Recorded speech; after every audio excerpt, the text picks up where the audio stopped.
अस्सलामुअलैकुम डॉक्टर्स। आज का हमारा टॉपिक है आयरन डेफिशिएंसी एनीमिया।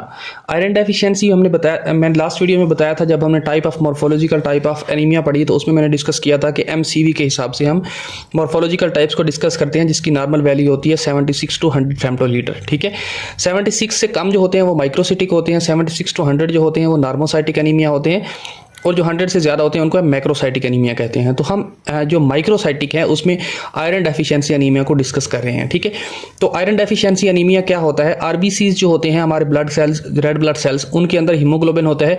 हीमोग्लोबिन के अंदर एक हीम बनती है। ठीक है, ये फॉर्मेशन ऑफ हीमोग्लोबिन में मैंने बताया था। अगर आपने वो वीडियो नहीं देखी तो उसका लिंक भी कमेंट बॉक्स में पुट कर दूंगा, आप देख सकते हैं। ठीक है, बट अगर आपको पता है कि हीमोग्लोबिन की स्ट्रक्चर कैसे फॉर्मेशन होती है तो आप देखेंगे कि आयरन जो है वो सेंटर में प्रेजेंट होता है। ठीक है, जब 4 प्रोटोपोर मिलते हैं, ठीक है, 4 पायरोल रिंग बनते हैं तो उनके सेंटर में आयरन होती है। ठीक है, तो आयरन जो है अगर कम होगी तो हीम का साइज कम हो जाएगा, हीम का साइज कम होगा तो हीमोग्लोबिन का साइज कम हो जाएगा, हीमोग्लोबिन का साइज कम होगा तो आरबीसीज जो है उनका मीन कार्पोस्कुलर वॉल्यूम कम हो जाएगा। इस वजह से हम इनको कहते हैं this is a microcytic anaemia. ठीक है, मीन के उसका जो मीन कार्पोस्कुलर वॉल्यूम है वो कम है 76 से। ठीक है, देन आयरन जो होती है वो 2 टाइप्स की होती है, एक होती है हीम आयरन, एक होती है नॉन हीम आयरन। ठीक है, हीम आयरन, एक होती है नॉन हीम आयरन। ठीक है, तो नॉन हीम आयरन और हीम आयरन में क्या फ़र्क होता है? जो हीम आयरन होती है वो मेनली हमारे पास मीट या एनिमल सोर्सेज से होती है। ठीक है, एनिमल सोर्सेज से, और जो हमारे पास नॉन हीम आयरन होती है वो हमारे पास प्लांट सोर्सेज से होती है। तो जो हमारे पास प्योर वेजिटेरियन होंगे उनके अंदर भी माइक्रोसिटिक एनीमिया हो सकता है क्योंकि वो मीट नहीं खाते हैं। ठीक है, तो ये पॉसिबिलिटीज़ हो सकती हैं। और देन हमारे पास जो हीम आयरन होती है ये ब्लड के अंदर सोलुबल होती है, ब्लड के अंदर सोलुबल होती है। ठीक है, जबकि हमारे पास ये होती है सोलुबल नहीं होती, और ये जो है ये Fe+2+ होती है और ये Fe3+ होती है। Sorry, this is Fe3+। ठीक है, तो हमें जो हीमोग्लोबिन की फॉर्मेशन के लिए चाहिए होती है वो है Fe2+। ठीक है, तो ये पॉइंट आपने याद रखना है। देन हमारे पास जो ड्यूडिनम है, हमारी की इंटेस्टाइन जो है, उसके अंदर हमारे पास एक प्रोटीन होती है जिसको बोलते हैं हैप्पीसिडीन। ठीक है, जो कि लीवर के अंदर बनती है। लीवर जो है हैप्पीसिडीन प्रोड्यूस करता है और ये जो है ये कंट्रोल करती है हमारे पास अब्जॉर्प्शन ऑफ आयरन को फ्रॉम द ड्यूडिनम। ठीक है, ड्यूडिनम, क्लियर? सो पॉइंट ये है कि हम जो भी आयरन खाते हैं या हम थ्रू द डाइट लेते हैं वो जस्ट 10% जो है वो अब्जॉर्ब होती है into the blood by duodenum into the blood, but hepcidin जो है इसको कवर करती है और ज़्यादातर आयरन को अब्जॉर्ब नहीं होने देती। ठीक है, अगर ज़्यादातर आयरन जो है ब्लड के अंदर आ जाएगी तो हमारे पास टॉक्सिसिटी हो जाएगी आयरन की। ठीक है, आयरन टॉक्सिसिटी हो जाएगी जो कि हमारे लिए बेनिफिशियल नहीं है। तो इसलिए 90% जो है वो हम लॉस कर देते हैं आयरन जो भी हम इनटेक करते हैं बिकॉज ऑफ हैप्पीसिडीन। ठीक है, एक डिजीज़ होती है जिसको बोलते हैं हीमोक्रोमाटोसिस।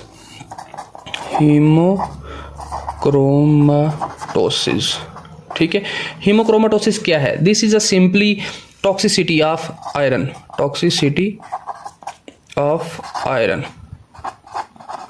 आयरन की टॉक्सिसिटी हो जाए ब्लड के अंदर तो हम उसको बोलते हैं, या बॉडी के अंदर तो हम इसको बोलते हैं हीमोक्रोमाटोसिस। ठीक है, ये इसकी काज क्या हो सकती है? इसकी काज ये हो सकती है कि जो हमारा लीवर होता है, आप जानते हैं कि हर सेल के अंदर क्रोमोसोम होते हैं, तो लीवर के अंदर जो हमारे पास क्योंकि लीवर प्रोड्यूस कर रहा था हैप्पीसिडीन को, लीवर के अंदर जो सेल्स होते हैं उनके क्रोमोसोम नंबर 6 के ऊपर एक जीन होती है जिसको बोलते हैं HFE जीन। ठीक है, तो HFE जीन क्या काम करती है? ये जो है फॉर्मेशन करवाती है हैप्पीसिडीन प्रोटीन की। ठीक है, आपने प्रोटीन सिंथेसिस के बारे में अगर पढ़ा है तो ठीक है, नहीं तो उसका लिंक भी मैं कमेंट बॉक्स में पुट कर दूंगा, आप वो भी देख सकते हैं कि किस तरह कोई भी प्रोटीन की फॉर्मेशन होती है। ठीक है, या अगर आपको सिंपली पता है कि ट्रांसक्रिप्शन और ट्रांसलेशन के प्रोसेस किस तरह होते हैं तो उस प्रोसेस के थ्रू लीवर जो है वो क्रोमोसोम नंबर 6 के ऊपर एक जीन प्रेजेंट होती है जिसको बोलते हैं HFE जीन। इस जीन के थ्रू लीवर जो है वो प्रोड्यूस करता है हमारे पास हैप्पीसिडीन। तो हैप्पीसिडीन क्या काम करती थी? हैप्पीसिडीन जो है वो कंट्रोल करती है कि ज़्यादातर आयरन जो है वो अब्जॉर्ब ना हो जाए ड्यूडेनम से, ठीक है। तो अगर फॉर एग्जांपल इस जीन के अंदर डिफेक्ट आता है तो हमारे पास ये इस क्रोमोसोम के अंदर या इस जीन स्पेसिफिक जीन के ऊपर डिफेक्ट आता है तो हेपेसिडिन प्रोड्यूस नहीं होगी, जिसकी वजह से हमारे पास जो लीवर है वो हेपेसिडिन प्रोड्यूस नहीं कर पा रहा और जो ड्यूडेनम है वहाँ से बहुत ज़्यादा आयरन जो है वो अब्जॉर्ब हो जाएगी। तो आयरन बहुत ज़्यादा जब ब्लड के अंदर हो जाती है या इंक्रीज कर जाती है तो हम उसको बोलते हैं टॉक्सिसिटी ऑफ आयरन या हम बोलते हैं हीमोक्रोमाटोसिस, ठीक है। होप सो ये पॉइंट आपको क्लियर हुआ है। जो हीमोक्रोमाटोसिस है इसकी भी 2 टाइप्स हैं, ठीक है। बेसिकली मैंने यहाँ पे ये जो बताया है ये टाइप 1 है। अगर सिंपली मैं कहूँ तो increase toxicity of iron is called haemochromatosis, ठीक है। बट इसकी 2 टाइप्स कौन कौन सी हैं? एक ये टाइप है कि अगर जीन डिफेक्टेड हो तो ये हेपेसिडिन ज़्यादा होगी और हमारे पास आयरन की टॉक्सिसिटी हो जाएगी, ठीक है। This is a type 1 haemochromatosis, but या हम इसको प्राइमरी भी बोलते हैं। जो सेकेंडरी हीमोक्रोमाटोसिस है उसमें क्या होता है, उसमें ये होता है कि आरबीसीज जो हैं वो डिस्ट्रॉय होना शुरू हो जाते हैं, डिस्ट्रक्शन। इससे क्या होगा, आरबीसीज की डिस्ट्रक्शन होगी तो हम जानते हैं कि आरबीसी के अंदर आयरन प्रेजेंट होता है। अगर डिस्ट्रक्शन होगी तो आयरन जो है वो रिलीज हो जाएगा, ठीक है। आयरन रिलीज होगा तो वो ब्लड के अंदर इंक्रीज कर जाएगा, ठीक है। जब आयरन ब्लड के अंदर इंक्रीज कर जाएगा तो इसको भी हम हीमोक्रोमाटोसिस कहते हैं। हीमोक्रोमाटोसिस की कितने टाइप्स हैं? 2 टाइप्स हैं। First one is gene defective होगी तो हेपेसिडिन प्रोड्यूस नहीं होगी जो कि आयरन की अब्जॉर्प्शन को रोकेगी नहीं, ठीक है। सेकंड है आरबीसी की डिस्ट्रक्शन ज़्यादा हो जाएगी, जिससे आरबीसी की डिस्ट्रक्शन की वजह से आयरन ज़्यादा रिलीज होगा, तो हम इसको बोलते हैं this is a haemochromatosis secondary type, ठीक है। देन हम थोड़ी सी बात कर लेते हैं कि कितनी डोजेज चाहिए होती है या कितनी मिकदार में एक नॉर्मल ह्यूमन बीइंग में आयरन जो है वो होनी चाहिए। जो मेल्स होते हैं उनके अंदर हमारे पास normally 6 gram of iron present होनी चाहिए, ठीक है। और जो हमारे पास फीमेल होती हैं उनके अंदर जस्ट 2 ग्राम चाहिए होती है, ठीक है। होप्स हो कि ये पॉइंट भी आपको क्लियर हुआ। बट जब डेली इनटेक की बात करते हैं कि ये तो हमें नॉर्मली चाहिए होते हैं, लेकिन जब डेली इनटेक की बात करते हैं तो जो फीमेल हैं उनके अंदर 5 to 10 फीमेल जो है उनके अंदर हमें चाहिए होती है 10 to 20 ग्राम, और जो हमारे मेल होते हैं उनके अंदर हमें चाहिए होती है 5 to 10।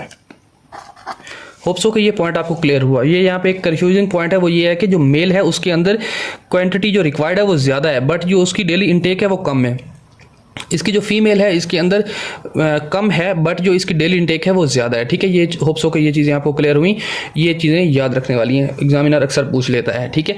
देन आयरन की जो है टाइप्स हैं वो कितनी होती हैं? टाइप यहाँ पे एक तो haem iron, non haem iron के बारे में बात की, लेकिन जो हमारी बॉडी के अंदर होती है उसके अंदर भी 2 टाइप्स होती हैं। कौन सी? एक होती है फंक्शनल आयरन, एक होती है स्टोर्ड, ठीक है। फंक्शनल आयरन और स्टोर्ड आयरन में क्या फ़र्क होता है? जो फंक्शनल आयरन होती है ये हमारे पास नियर अबाउट 80% प्रेजेंट होती है, ठीक है। और ये कहाँ कहाँ प्रेजेंट होती है? ये हमारे पास एक तो हीमोग्लोबिन के अंदर प्रेजेंट होती है, जहाँ पे हमने बात की, क्योंकि आयरन ये जो है ये फंक्शनल आयरन है, हीमोग्लोबिन के अंदर प्रेजेंट होती है। सेकंड है मायोग्लोबिन, जो कि मसल के अंदर प्रेजेंट होती है, ठीक है। मायोग्लोबिन के अंदर प्रेजेंट होती है। इसके अलावा जो आयरन कंटेनिंग एंजाइम होते हैं जो कि लीवर के अंदर होते हैं, ठीक है। Liver have iron containing enzyme, जिनको हम मेटालोप्रेज या लोप्रोज भी कहते हैं, ठीक है। मेटालोप्रेज भी कहते हैं, वर्ड है metalloprotease, I am too much confusion, again.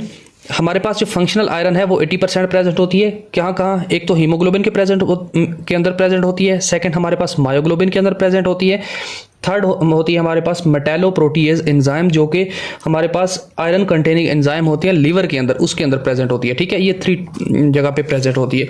Hopes को लिखने की जरूरत नहीं है, बट मैं फिर भी लिख देता हूँ। हीमोग्लोबिन, मायोग्लोबिन, इसको मैं सिंपली इस तरह लिख रहा हूँ, बट इस तरह नहीं लिखा जाता, और मेटालोप्रोटीएज इन एंजाइम के अंदर ये प्रेजेंट होती है, जो कि हमारे पास फंक्शनल है, ठीक है। जबकि हमारे पास जो स्टोर्ड है वो कहाँ पे? स्टोर्ड जो है हमारे पास फेरेटिन की फॉर्म में होती है, ठीक है।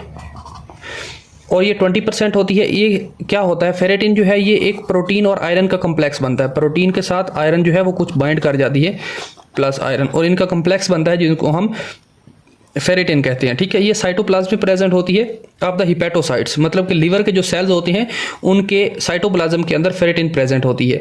इसके अलावा ये कहाँ कहाँ स्टोर हो सकती है? ये मैक्रोफेजिस के अंदर और मोनोसाइट्स के अंदर भी स्टोर हो सकती है। मैक्रोफेजिस प्लस मोनोसाइट्स, ठीक है। तो तो होप्स हो कि ये सारी चीज़ें आपको क्लियर हुई हैं। मैं सोच रहा था कि ये इसी एक ही वीडियो में आयरन डेफिशिएंसी एनीमिया कंप्लीट हो जाएगा, बस इसमें बहुत सारी चीज़ें एक्सप्लेन करने वाली हैं, तो मे भी वीडियो थोड़ी सी लॉन्ग हो जाए। मैं कोशिश करूँगा एज सून एज पॉसिबल इसको मैं कवर कर लूँगा। देन यहाँ पे मैं एक चीज़ मस्ट मेंशन करना चाहूँगा कि फॉर एग्जांपल किसी भी पर्सन को हीमोलिटिक एनीमिया है, या हम कह सकते हैं कि आरबीसीज़ की उसके अंदर डिस्ट्रक्शन हो रही है, ठीक है, आरबीसीज़ जो हैं वो डिस्ट्रॉय हो रहे हैं, या हम कह सकते हैं डिस्ट्रक्शन। फॉर एग्जांपल आरबीसीज़ की डिस्ट्रक्शन हो रही है और हम जो है उसको आयरन सप्लीमेंट्स दे रहे हैं, मीन के उसमें आयरन की कमी थी, हमने उसको आयरन सप्लीमेंट्स देना स्टार्ट कर दिए, बट उसके अंदर जो है डायरेक्टली हीमोलाइसिस स्टार्ट हो गई, या हम कह सकते हैं आरबीसी की डिस्ट्रक्शन स्टार्ट हो गई, ठीक है।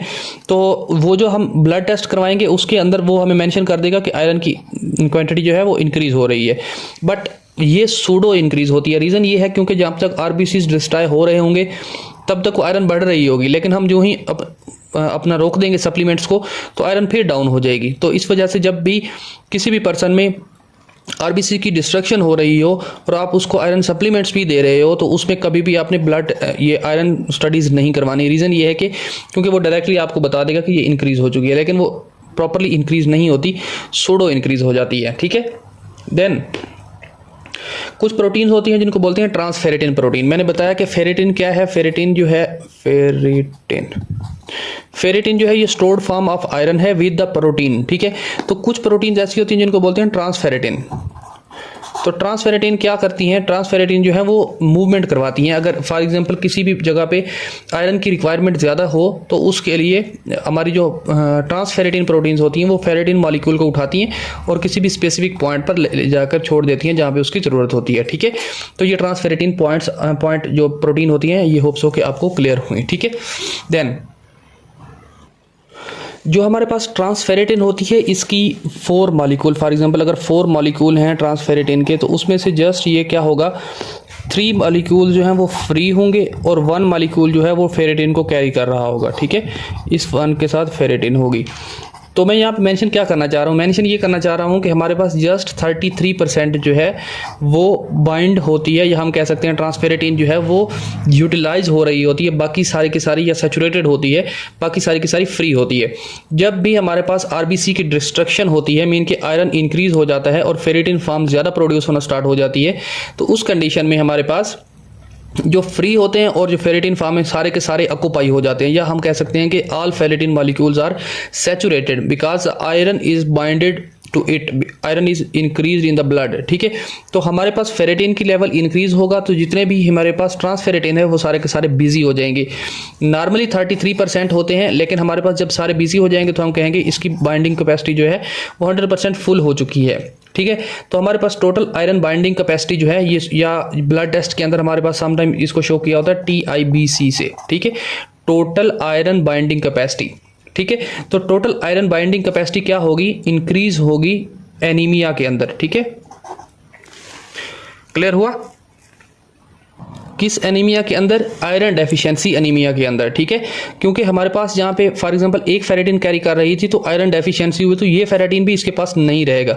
नॉर्मली 3 फ्री होती हैं और ये भी फ्री हो जाएगा, ठीक है। इस वजह से इसकी कैपेसिटी इंक्रीज हो जाएगी।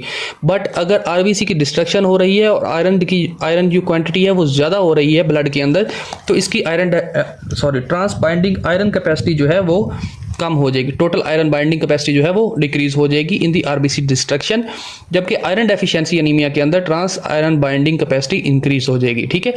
होप्स हो कि ये पॉइंट भी आपको क्लियर हुआ। वीडियो बहुत ज़्यादा लॉन्ग हो रही है, तो नेक्स्ट काजेस और इन्वेस्टिगेशन, थर्ड इज ट्रीटमेंट, तो ये चीज़ें हम नेक्स्ट वीडियो में डिस्कस कर लेते हैं, ठीक है। तो नेक्स्ट वीडियो में मिलते हैं। अल्लाह हाफिज़।